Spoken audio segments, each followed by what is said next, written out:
gumalaw kami ng ganito. Sapat ang nagawa niya para maalis niya ang mga tao dito. Sabi ba kung ano ni Igor na isang dahilan daw kaya hindi nakakapag-release sa location sila dahil daw, halimbawa, may court order, parang 1 week before pala, 1 week before demolition, saka sila sasabihan na may demolition, kaya hindi sila nakakapaghanda. Anong masasabi niyo po? Hindi man kasi mga ganito dito, yung nag-ano ba sa kasi ano naman tayo, demokrasya. Sabi nila, nagdemandahan. So, ang dito, nagdemanda. So, ano kami, nagkasila. Sila. Tapos, yung mga papers, nasa Cagayan na. So, pending case. Hindi nila dapat sana ginawa ang pending case. Kasi pending case pa naman, wala pang clarify na talagang sa kanila yan. Ba't nagdinuli sila? Wala ka po ay natatanggap na parang pinakatutunan. Wala. Gawa lang nila yun. Gawa nila. Parang ano nila. Walang court order. Nila ba? Wala pa kong pinakitang court order. Walang court order. Yun ang dati. Yun ang dati. Ano po ngayon? Ano po mensahe niyo para kay Mayor ngayon?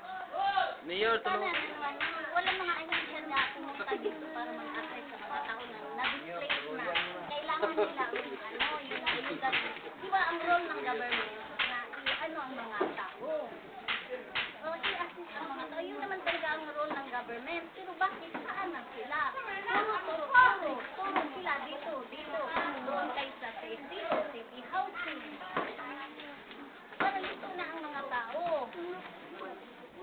Sino ang pupuntahan namin? Sino ang susumbungan namin? Wala. Ang sheriff nandoon, palagi nagsasabi, dito, including pa ito, property pa ng ng incheck. Andoon naman ang yung sa kabila, hanggang dito lang daw. Wala, hanggang ngayon doon. Pupuk lang ng pupuk. Yung mga tao, wala na, paggabi. Meron na hindi nakita dito. Nagigiba ng puting niya, nagigiba dyan. Sa likod, kahit nga makita niya dyan, puro nakapula. Paggabi, andito sila, nakatulog. Yan, ano yan, yung malaking excuse yan, sampal yan sa government natin. Pinabayaan kami. Ano ba, tao din naman kami. Saan kami pwedeng humingi ng tulong? Pero yung pag-offer, sino po dito yung nakatanggap ng offer? Kasi sabi ni Igor last year daw, nag-offer sila ng hello. Last year, doon, ma'am, doon. Meron second block ng ma'am. First attempt na, nag-demolish doon. So kayo, wala po talaga. Wala, ma'am. Kasi yung papers namin. Zero balance, ma'am. Apila na kami, sa Cagayan yung mga papers namin. Video po ako Video ko ng inyo. Pumunta na dito sa mga yun.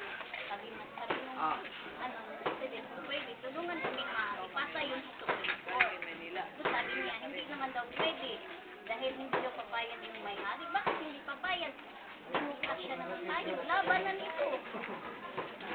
Sino po dito yung merong bahay na dapat hindi tayo? Itong, ma'am, itong road right. Yun na yung pera nila. Nagiba na. Yun sila, yun ang iba na. Black tree. Yung mga nagiba na. Yung hindi. Nagiba ni Ate Laura. Di ba dapat hindi nasasabi bahay? Ma'am, kung talaga ma'am, hindi talaga kasali ka, so may napasok man daw na nila, na opsyon. Kaya giniba. Pero hindi po ang dawa. Ngayon po nag-demolish. Kahapon hindi po rin nag-demolish bahay. Sa hindi. Basta, pag umpisa ng demolition, lahat kami dito, kampante. Kasi hindi mo kami kasali. Sabi nila, black to lang. Continue, tapusin lang yung black to. Nung medyo tanghali-tanghali na o hapon-hapon na yun, nagbalita na nakasali na kami lahat dito. Kaya impake lahat ang mga tao. Natakot nga kami. Ura-urada kami na nag-impake. Kaya hindi namin alam saan tayo pupunta.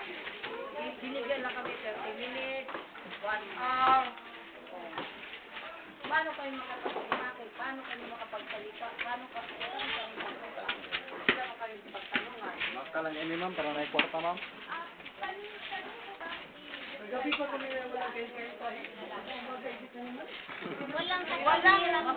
namin ma-describe gaano kahirap ang kalagayan namin. Walang mapaglagyan. 50 years kami dito. Ano pa ito ba? Tubig pa ito noon. Hanggang dito, tubig pa to. 50 years more than. Ano pa ito? Yung tubig pa. Pag magbaha dyan, river yan sa likod eh. River ngayon, naging marumi na creek na ang tawag. Noon, dumadaan ang truso dyan. Ang maliit na, ano ba yan? Boat? Lansa?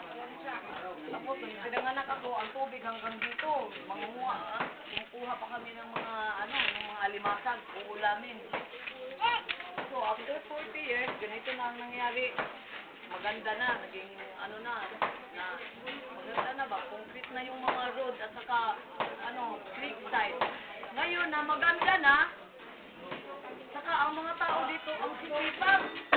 Walang magnanako, walang ang sipag. Dugot pawis ang kinakain dito para lang ma-improve at saka tahimik, peaceful na lugar. Ngayon, gustuhan nila, kukunin na nila.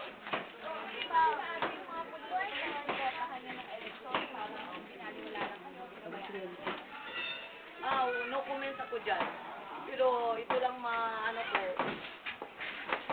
kung gamitin man ito ng government, inaamin namin, hindi amin to. Bakit naging hindi amin? Walang nagpa-title, di kami nagpa-title. Dahil yung tiwala na dito kami or how long kami hindi namin naisip na may hangganan din pala. Kasi nung time pa ni, 50 years before, time ba yun ni Marcos, pagpalit kay Aquino, nirelease na ito, Block 3, Block 2, and 1. This is Suliman, Block 1, Block 2, Block 3, na may titles na, na release to the poor. Magpa-titles na mo. Ngayon, ang nagpa-title block ay doon banda sa Block 1. So, Block 2, nung time na yon, may nagpa-title din, 3 residents, yun ang mga may pera. Kasi ngayon ko lang din nalalaman na, siyempre, magpa-title ka, may kailangan ng pera niyan. Pero time na yon, ngayon, mahirap din ako, mahirap din noon. Kaya rin sila, mga magulang namin, hindi kumikilot na individually mag-title ng kanya-kanya. Pero yung mga may pera, nung unang araw, nagpa-title. Pero ang problema ngayon, merong may title dyan, nakuha din, nasira din.